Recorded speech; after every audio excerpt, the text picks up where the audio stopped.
Saber and I have been exploring the streets of Bowling Green, which have been almost entirely empty recently because we've been quarantined together. So it's technically still safe. Yeah. And we've just been seeing how empty all the streets are. Very few cars. There's still people about, but for the most part, it's pretty barren. Hmm. It's post-apocalyptic. We've taken a few hikes, and yeah, that's how we're practicing. But for the most part, we've been staying indoors, just hanging out with each other. Yes. So The people we have seen out have been people mostly like running, and we haven't seen that many groups, which has been good. But we did see a group of teenagers skateboarding on the street and a party. and a party on the front lawn of a frat house, which was unfortunate. But I mean, we have seen people, but we've tried to be good about it, like staying distant from them Yeah, spatially. yeah. But yeah, I mean, it's hard. It is hard. It's weird. Yeah. It's a weird adjustment for sure.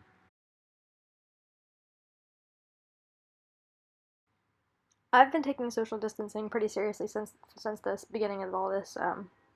Really, just because it's been really chaotic. Where at the beginning I was trying to figure out time for having work and going to school and everything else in my life, all my organizations and things. So it wasn't really practical even. It was actually easier to kind of isolate myself and just kind of focus on my work. And then as this got more and more serious, or at least we knew it was becoming more serious, it was made sense to just keep staying isolated and not really risking it to go see anybody, because most of everything that we need to accomplish you can do over Zoom or do through text.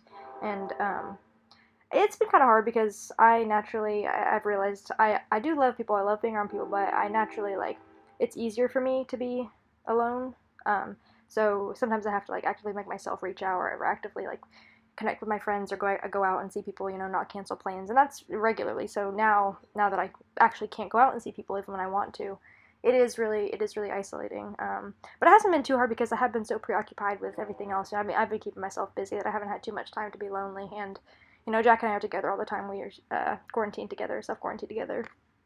So we keep each other company pretty well. And it hasn't gone. We're not getting too close of quarters or cabin fever or anything. Really, it's been really nice. Because we're not too stressed about having to worry about other things. We have plenty of time for everything. Well, not everything we want to do. I would say I haven't got to do everything I've wanted to do, but we do have a lot more time, so we can take our days slower. We're actually waking up naturally earlier, which is really nice, and going to class, chilling in between class, having our regular regular meals. We have been having closer to 3 a day, which has never really happened before for me. I usually never eat breakfast, but we've been getting up earlier and having at least something small regularly, pretty regularly. Um, but yeah, we've just been staying inside except for going to get groceries or fast food sometimes, which we know we really shouldn't be doing. But yeah, there's really no excuse. I mean, I don't know. But I mean, everything's closed but the drive-through, so we only ever go through the drive-throughs and try not to do it too often. And then when we go to the grocery store, we stay away from people. And yeah, I haven't seen friends. I only actually saw friends for the first time recently.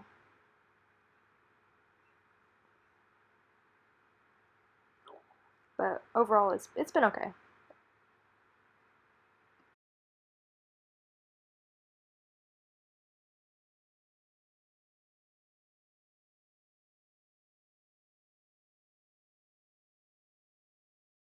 And actually, I would even say that because I am aware of the fact that, I'm more prone to isolation, especially during a stagnant time like this, it has made me almost reach out more to kind of counteract that. So I'm trying to, schedule time to reply to my friends' texts instead of just leaving them unread in my, inbox.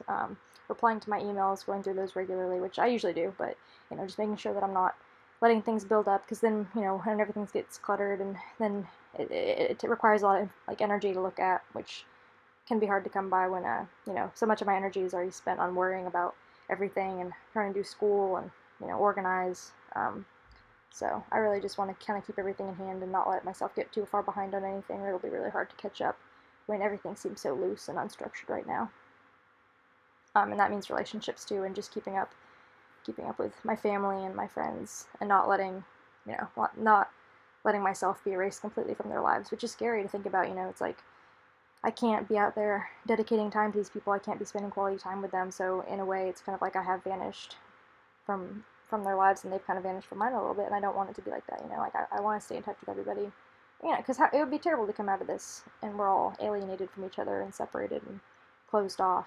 So I think it's really important to focus on keeping those ties and trying to keep people posted. I've been trying to stay active on social media, and I always go back and forth about how good it is or how worthy it is to spend a lot of time on there. But as of recently, I've been trying to connect with people on there because it's like it's the only method we've got right now.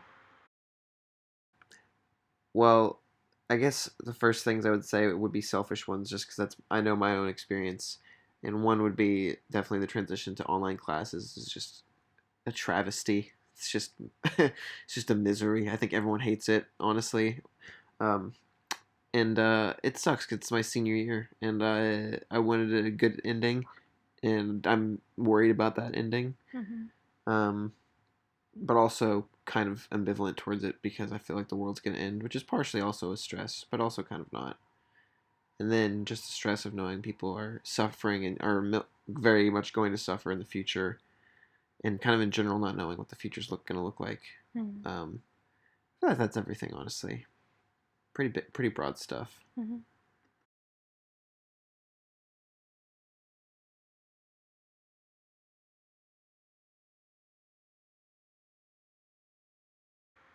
I think the response of the United States government to COVID-19 has been utterly abysmal, and we were not prepared for this at all. Um, Between Trump going back and forth between saying this is not a serious disease at all to this is going to incapacitate us till August to the country's going to be open again by Easter because it's a beautiful timeline, and also him turning down the free World Health Organization tests offered to us at the beginning of all this. It's just been really, really just a nightmare. I mean, there is no reason that the US should deny those tests. 60 other countries got those free tests, and we did not. And that delay in testing has led to the virus being able to spread rampantly because, like, virologists were not able to diagnose anybody who had it. They weren't able to track its progression across the states. They weren't able to give treatment to the people who had it or tell them to stop going out and interacting with other people and spreading it. And that's really just exacerbated as the virus has spread so rapidly throughout the country. Um, Individual states have definitely had a better response than others. I have to admit, Bashir has done well, even though he has done other things, like he sneakily passed legislation that criminalizes protesting pipeline building. Like when there was whenever there's pipelines being built in Native American land. Now protesting that is considered a criminal or a felony, I believe. And he managed to slip that in and pass it while everybody's distracted with coronavirus. So that's horrible. Um, but no, I mean it's been ill-informed and it's been inadequate, and we don't have nobody knows. Nobody is transparent about this. So we've got states that still aren't on lockdown because there's not been a federally mandated lockdown. I mean, people are still having parties. People are still going to the beaches. It's too much.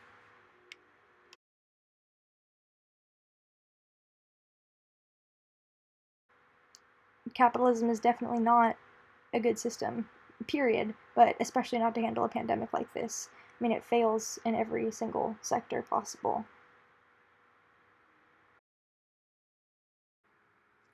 We have the essential workers in society, the people who clearly are powering society, and these are the people who are least respected. The fast food workers, the grocery store workers, the cashiers, the unskilled, so quote unquote unskilled laborers who suddenly are now the most important people, the people who have been keeping the country afloat the whole time, and now is just being recognized. Meanwhile, the people who are making all the profits in society, the CEOs, people like Jeff Bezos, are the people who are doing absolutely no work whatsoever. Jeff Bezos recently started a fund where he was asking for donations from the public to pay his contracted employees. Amazon, he's the richest man in the world, and Amazon has not even paid taxes in years. And he has the audacity to ask for that. I mean, it's just disgusting. These people have no accountability, and they've done no work, and yet they expect to reap the proceeds of all the workers that they exploit. And this just shows that, they're not doing anything. This shows that the workers are the ones who are doing everything, and they're the ones who are their lives are putting on the line because their services are needed. But they're still being forced to work and forced to expose themselves to this illness, and it's horrible.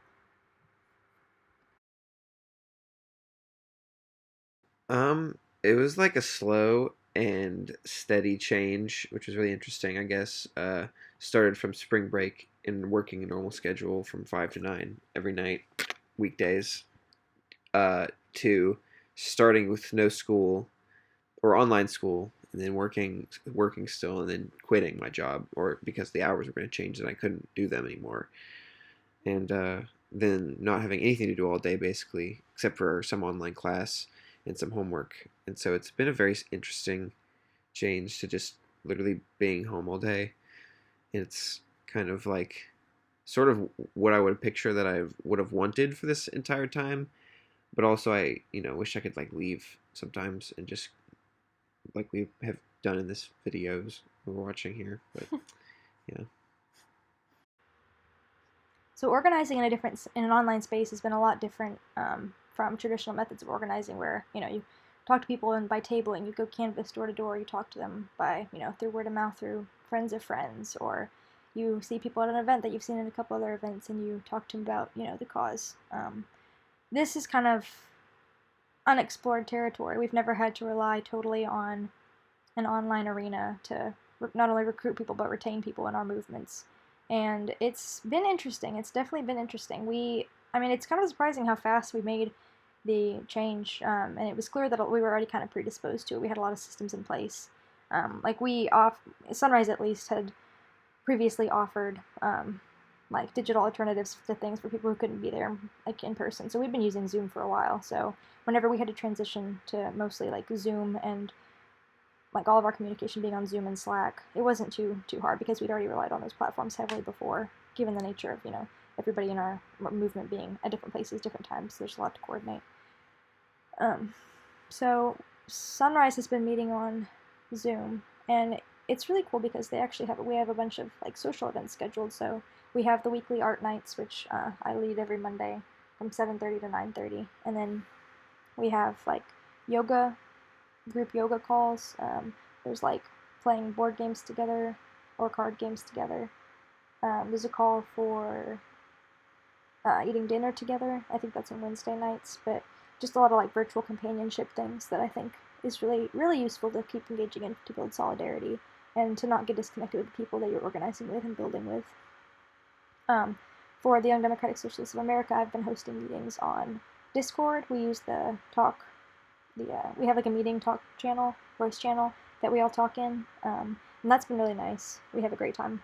It's really fun, and it's just I think we all value the time we spend together so much more now too, because it's like every other moment that we're not organizing doesn't feel as fulfilling. I feel like, at least to me, as the moments that we're talking to the people that we are so passionate and moving towards the same goals as. So that's really cool. And YDSA also, we regularly communicate on Slack, and also I have hosted a like socialist movie night / the queer movie nights that I was scheduled to host on campus before we moved online. And so we do that on Discord too, because there's like a screen sharing mechanism, and that's been really nice. Just stocked the fridge with all of our groceries. Got some cheese, eggs, vegan sausage, fruit, carrots, salad, lemonade, orange juice, oat milk, yogurt, and some other stuff hiding back there, and ketchup. Meat substitutes and Uncrustables. So I've been working on a list of demands for WKU alongside other Sunrise members and YDSA people, and so I've turned it into a Google form. Hopefully we're going to try and send this out soon. I also have been working on a poster so that we can easily repost on social media with all the QR codes for the different petitions and then for the overall list of demands. It's really hard to figure out how, with something of this scale, how to most effectively go about it, whether it's to send like a few incremental things where people are just pushing one specific issue, or whether to try and send a whole list at once. So we started with the approach where we just sent 3 out, and now we're going to come back and say, like, sign onto the full thing. One response so far, it's just me testing it, but also I signed in for YDSA, so that's good. And yeah, we've broken it up basically into like different sections of or different aspects of the situation. So housing, classes, fees and compensation, transparency of information, resources, mutual aid, and then provisions for workers specifically. And we're just hoping to get a lot more signatures on all of these. So, and then once once we have a sizable amount, we're gonna try and have like a day where we coordinate posting it on social media and across different platforms, and just like adding all the Wiki's accounts to get their attention. So yeah, that's what I've been doing. My daily routine schedule has been changed quite greatly. Um, it went from having, full-time class, full-time clubs. I pretty much was busy all the time. I was working at KFTC, so didn't really have, any time to myself at all. And I quit my job because a couple different reasons, but now it's just school and a few clubs that I've still got going online. But I'm still busy a lot of the time. I have such a long, so many things to get caught up on doing that I still don't have that much time to myself yet to do art. But I'm hoping that I can get caught up soon, and then I'll be able to do a few more stress relieving things like reading and going back to my resin crafts and doing yoga and journaling and things like that. But yeah, I've always structured my school life around a very strict calendar and itinerary. So now it is weird to have kind of like a more fluid structure where I don't have to, Tuesdays and Thursdays don't even have class at all anymore. So it is really weird just having so many big blocks of free time. But it's really nice too. It feels like summer, and the weather outside is great, and got such like a relaxed schedule where I have a lot to do, but I can pretty much dictate the order in which I do it and how much time I dedicate to each thing. And it's just been really nice. And I have been really lucky to not have to work, or not have to, yeah, not have to keep working during a time like this. So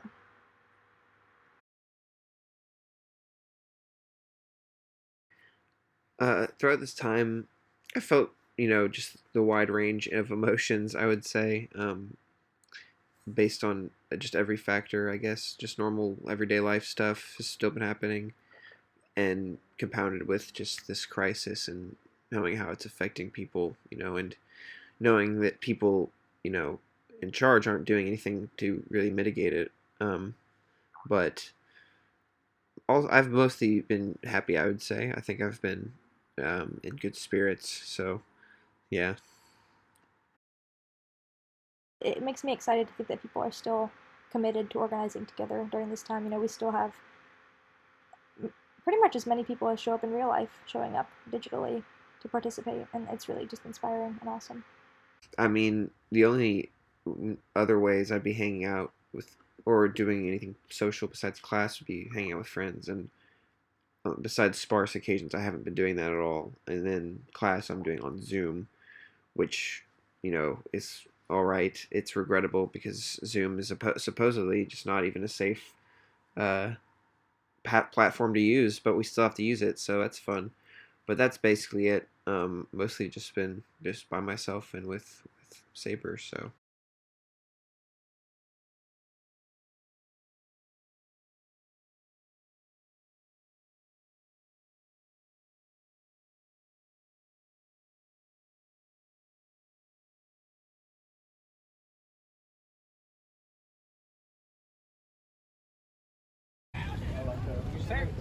You need to go into this door. Yeah.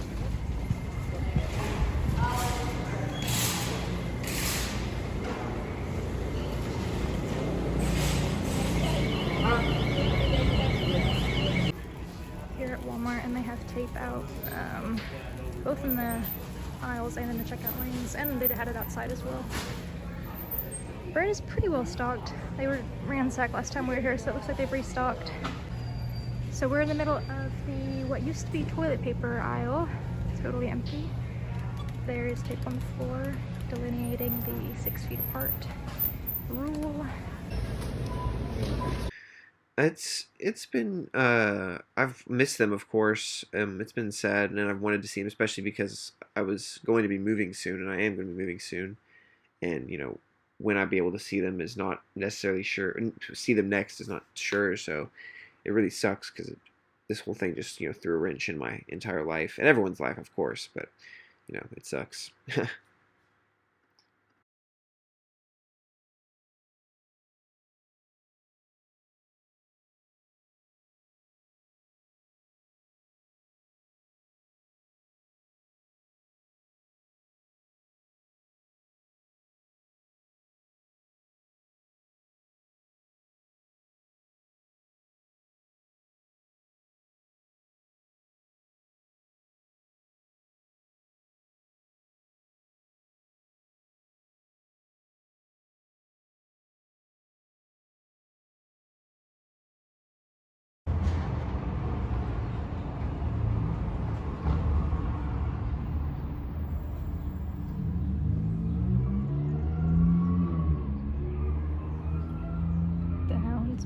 again.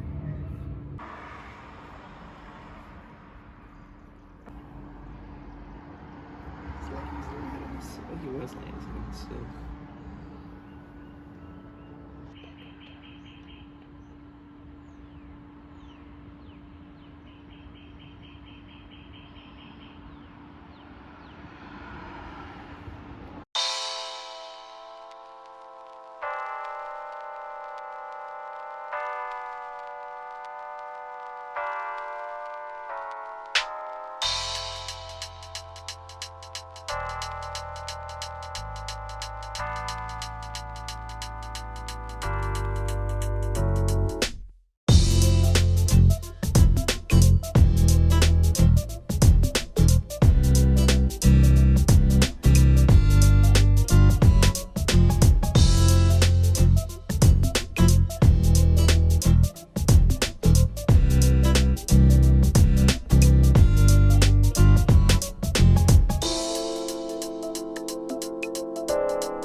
Because it's clear that whatever system America had is not working. It's not doing what is necessary to protect the people in this country, and that is how it's been forever, essentially.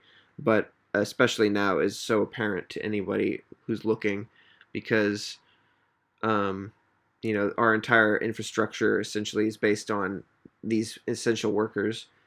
It's clear that it's not the bankers or the bosses or the CEOs or even the government who are running this country. It's the people who aren't even getting paid $15 an hour in most places and don't even have health care. So it's clear that this system needs an overhaul uh, at best. Um, so, yeah.